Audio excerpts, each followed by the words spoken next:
The Old West gets all the glory, but the untamed frontier didn't stop at the U.S. border.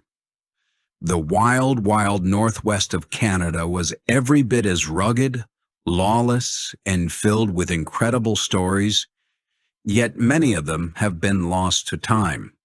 From daring gold rush escapades to mysterious vanishings and legendary outlaws, the Great White North has its own forgotten tales of adventure, danger, and survival. In this video, we'll journey into the past to uncover 10 remarkable but little-known stories from Canada's untamed Northwest.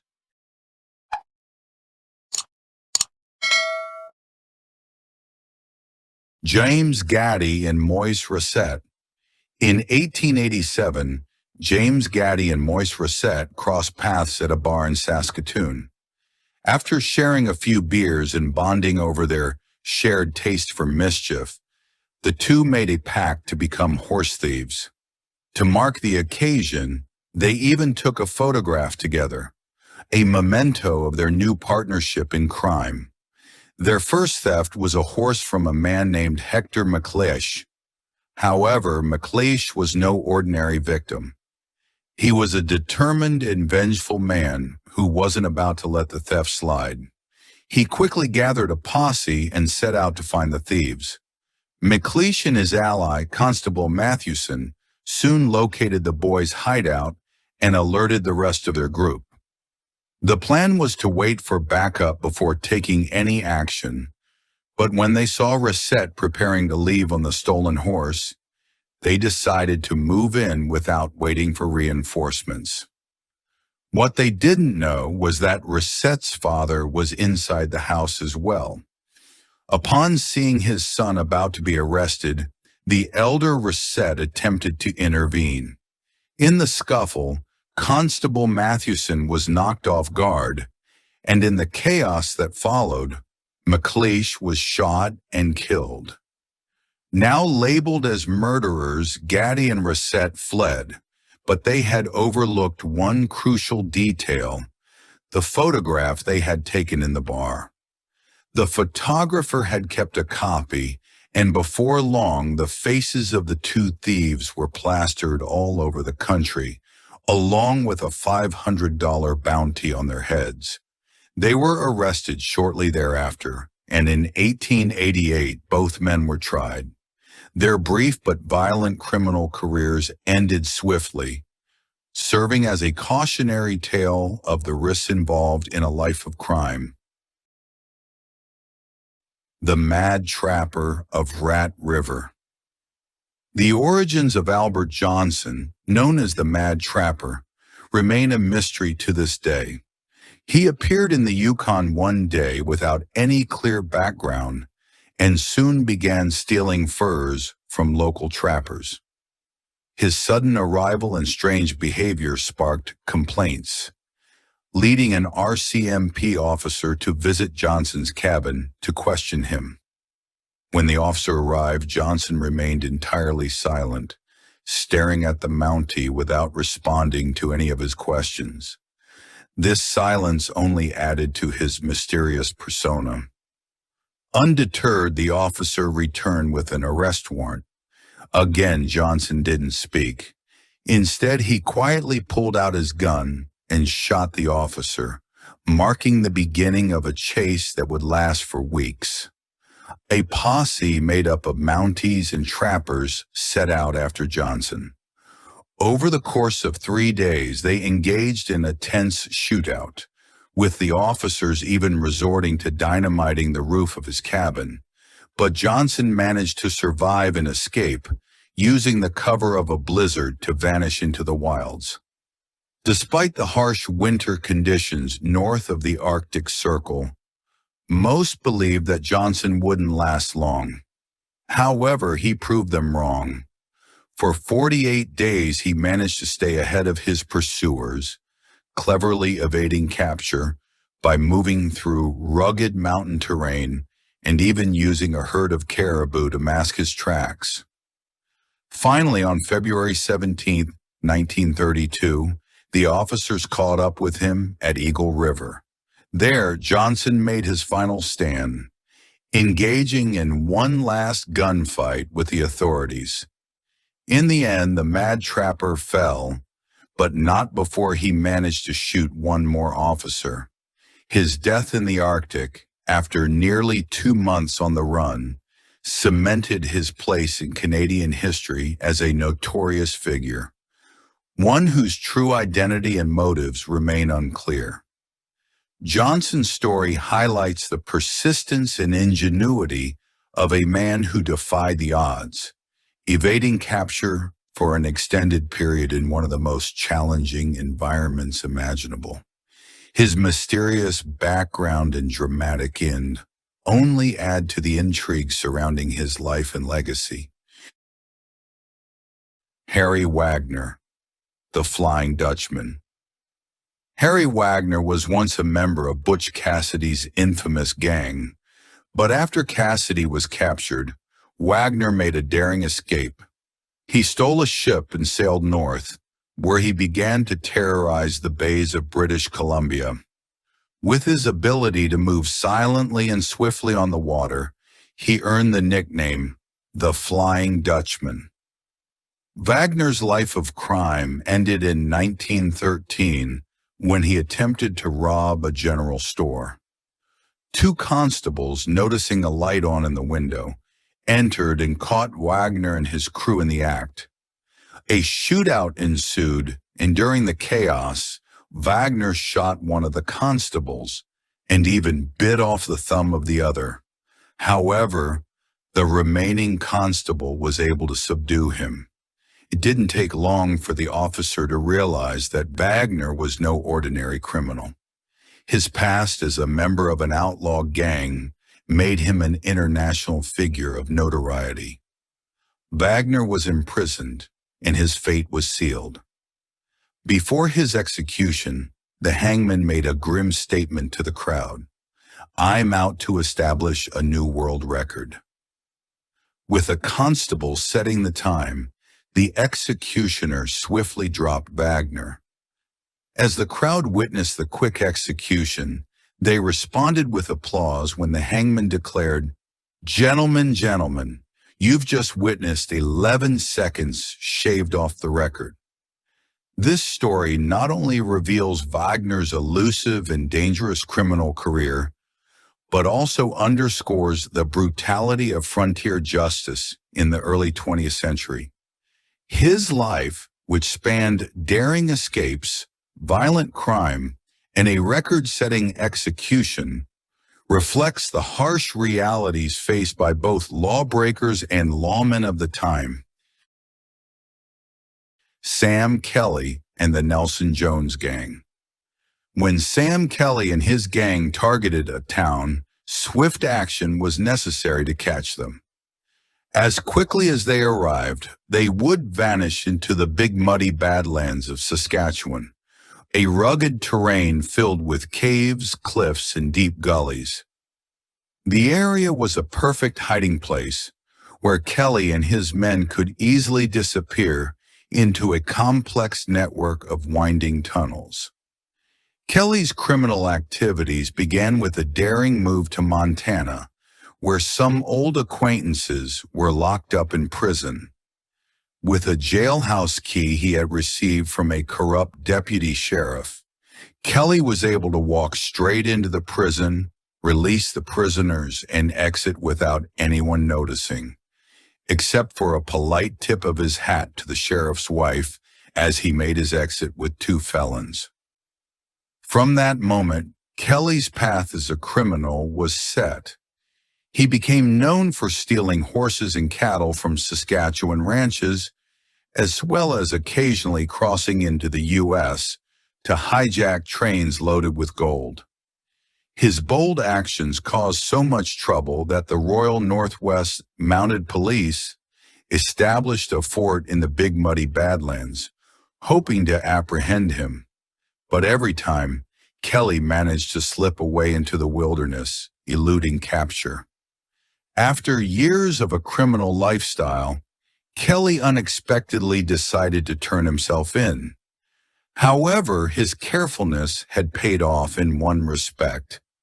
Law enforcement lacked sufficient evidence to charge him with any crime. Despite his voluntary surrender, there was nothing they could do but release him.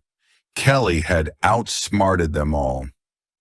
This story highlights Kelly's elusive and audacious approach to crime, as well as the challenges the mounted police faced in trying to bring law and order to the vast and difficult terrain of the Canadian West. Jerry Potts. The men behind the establishment of Fort Whoopup didn't make the journey on their own. They were guided by Jerry Potts, a half-black elk, half-Scottish scout. Potts played a key role in getting the operation off the ground. But as the effects of the whiskey trade began to wreak havoc on his life, he soon became one of the trader's fiercest adversaries. Potts' early life was marked by violence and tragedy.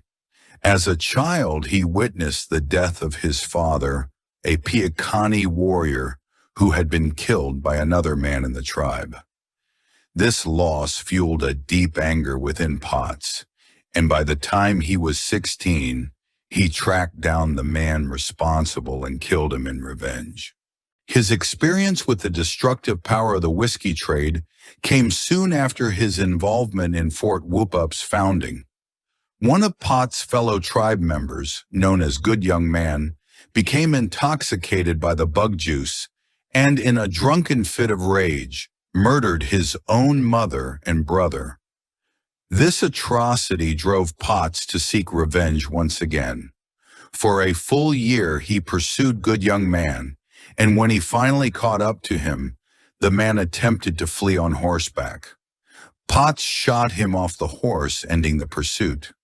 From that point forward, Potts dedicated himself to hunting down those involved in the illegal whiskey trade. Initially, he took matters into his own hands, tracking and killing the whiskey runners responsible for causing so much harm. However, when the Northwest Mounted Police arrived to enforce order, Potts joined their ranks, offering his knowledge and experience as a guide. By the time he began working with the Mounties, Potts had already killed over 40 people, nearly all of them whiskey traders. Potts's story highlights the complex relationship between the indigenous people and the settlers during this period. Though Potts initially worked with the traders, the destructive effects of their trade ultimately turned him into one of their most determined and skilled enemies. His actions would shape the history of the Canadian West, where the challenges of enforcing law and order often led to unexpected alliances and rivalries. Fort Whoopup. After the tragic events of the Cypress Hills Massacre, the Canadian government realized they needed to take action to prevent further conflicts with the Americans. In response, they established a new police force and tasked them with a long journey west. This force would later become known as the Northwest Mounted Police, or as they are widely recognized today, the Mounties. Their first significant mission was to target Fort Whoopup, a trading post where two American traders were making considerable profits by illegally supplying alcohol and firearms to the indigenous peoples of the Blackfoot Confederacy. Their primary product was a homemade liquor known as bug juice, which was a potent mix of ginger, molasses, red peppers, and chewing tobacco. The Blackfoot would exchange their valuable possessions for the liquor, which quickly became a dangerous addiction. The effects of this trade were devastating. Blackfoot Chief Crowfoot spoke out, explaining how the whiskey was destroying his people.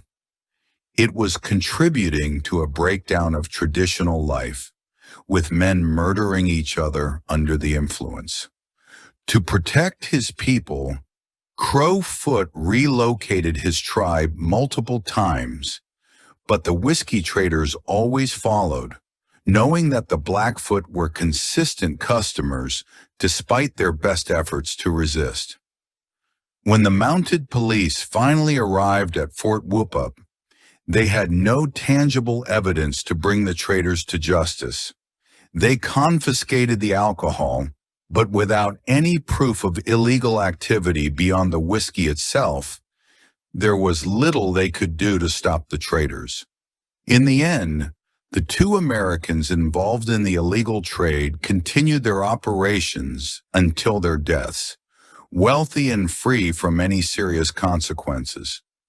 The failure to bring them to justice exposed the challenges the Canadian authorities faced in maintaining order in the West, especially when dealing with powerful and elusive traders.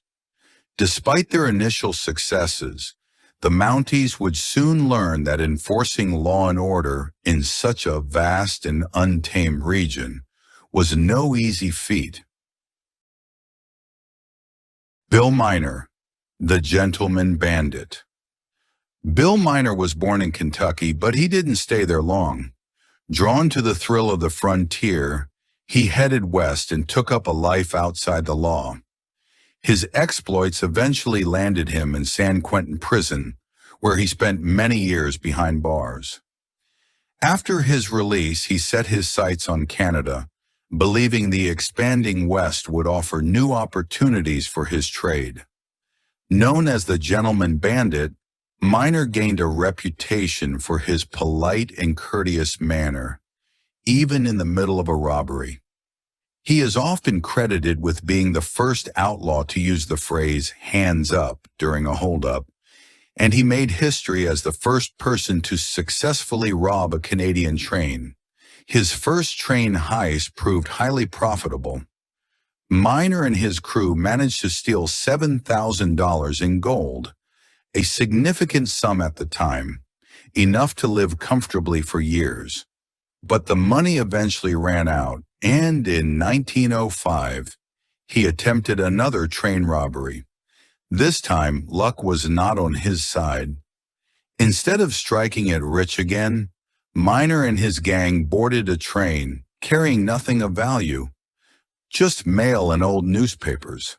Determined not to leave empty-handed, they took what little they could, $15 and a bottle of liver pills. Realizing the job had gone terribly wrong, Miner quickly fled the scene. His escape didn't last long. The Northwest Mounted Police soon tracked him down, capturing him after a short pursuit. One of his accomplices was injured in the chase, and Miner was taken into custody. After years of successful outlaw activity, his gamble had failed, for just $15 in cash. Despite his capture, the Gentleman Bandit wasn't finished. He later managed to escape from prison and disappeared into the United States, proving that his story was far from over. The Cypress Hills Massacre. On a spring morning in 1873, a group of Piikani warriors from Alberta crossed the border into Idaho, seeking to assert their presence. During their journey, they encountered a group of American wolf pelt hunters. Tensions quickly escalated, leading to the Piikani taking the hunters' horses and returning to their camp, confident that the Americans would not dare to follow them into Canada. However, the hunters were unwilling to accept the loss. Determined to reclaim their property, they assembled a posse and pursued the Piikani northward, crossing into Canadian territory. Fueled by frustration and a desire for retribution, they rode into the Cypress Hills, believing they would find those responsible. Instead of the Piikani, the posse came upon a camp belonging to the Assiniboine, a separate and peaceful indigenous group with no involvement in the earlier incident. Unfamiliar with the differences between tribes, the Americans assumed they had found their targets. Convinced that resistance was imminent, they launched an attack, taking the camp by surprise. The Assiniboine, caught off guard, attempted to seek safety, but the armed posse perceived their movements as an act of aggression. In the ensuing violence, 22 members of the Assiniboine community lost their lives. The majority were women and children, as the camp was not a war party, but a settlement of families. The tragic event, later known as the Cypress Hills Massacre, underscored the dangers of lawlessness in the frontier and the devastating consequences of unchecked violence. The incident played a key role in prompting Canada to establish the Northwest Mounted Police, ensuring greater law and order in the region, while highlighting the tensions between settlers and Indigenous communities. The Fraser Canyon War. The Canadian West often found itself dealing with conflicts that originated from the South. In 1858, a wave of American prospectors flooded into Fraser Canyon, eager to strike it rich during the gold rush. While a few managed to find fortune, the vast majority found themselves caught in a dangerous and escalating conflict. Tensions between the newcomers and the Indigenous and Lakapamuks people were already high. The sudden influx of miners disrupted traditional lands, creating unease among the local tribes. The situation took a turn for the worse when a serious crime against a Lakapamuks woman led to swift retaliation. The individuals responsible for the act were confronted by the tribe, and their fate served as a stark warning to others. Fear quickly spread among the prospectors, leading to heated discussions about how to respond. Some advocated for drastic measures, forming groups intent on taking aggressive action. At the same time, Lakapamuks leaders saw the rising hostility as a threat that required a strong response. Both sides braced for what seemed like an inevitable confrontation. A series of clashes erupted, intensifying the conflict. Reports circulated of unsettling discoveries along the river, fueling fear on both sides. The region teetered on the edge of all-out war until Governor James Douglas intervened.